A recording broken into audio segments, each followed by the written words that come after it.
down but not out. Let's put the market this way. In fact, if you look at the broader market, there's absolutely no problem there at all. In fact, today was perhaps an excellent opportunity to buy mid-caps. The mid-cap index is now up 1%, and advance decline is well in favor of the advances.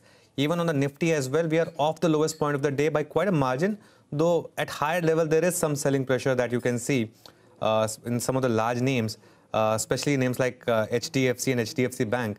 But then who knows, there could always be a 3 p.m. factor.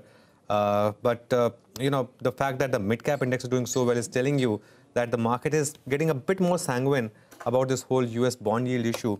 And it will be interesting to see if there can be more recovery even in the large cap indices as well. Let's see. Surabhi is joining me for last hour. Surabhi, hi, good afternoon.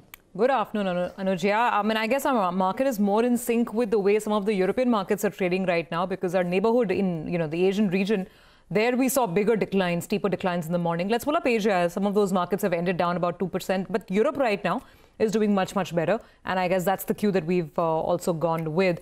Anuj, so, what's the sense today? This mid-cap outperformance has been the big hallmark of trade, right? But if you're looking at the large cap screen, I mean, what do you make of it? Just some consolidation, or would you wait for the expiry move to play out before taking that call? I think, Surabhi, for starters, my neck is safe this morning. I spoke about this move in the mid-caps that, the first sign of stability would come from there. And if that is the case, then, there is inherent strength in the market. I think if it was not for expiry today, by now you would have seen even the Nifty and the Bank Nifty in the green, Surabhi. Because, look, the market now knows that, it has to deal with higher US bond yields.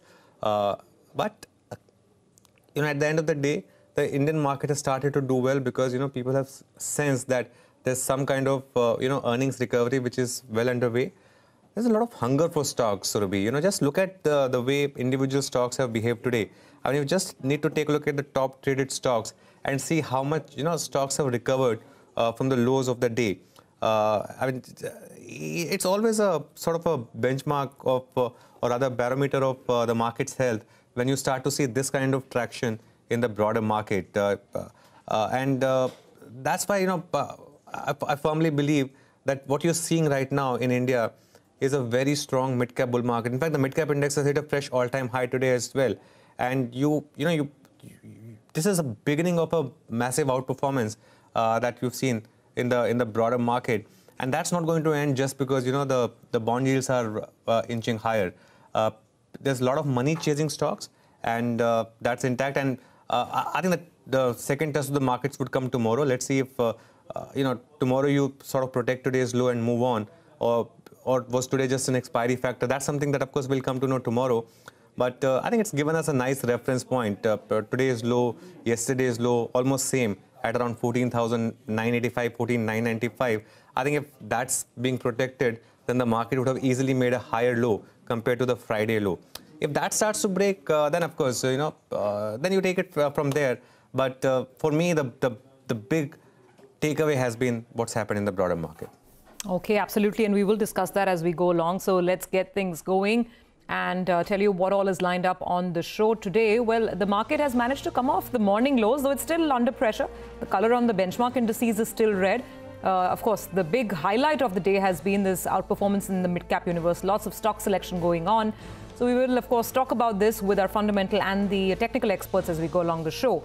In terms of individual stock action, Adani Ports has been gaining after buying just a little over 31% stake from Warburg Pincus in the Gangavaram port for about 2,000 crore rupees. It's eyeing an additional 58% stake in the port from the Raju family.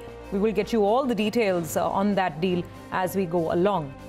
Now, JSPL is excited as the stock plays the valuation catch-up theme with the rest of the sector. Brokerages also turn quite bullish. We will track some of the key triggers on the show in our conversation.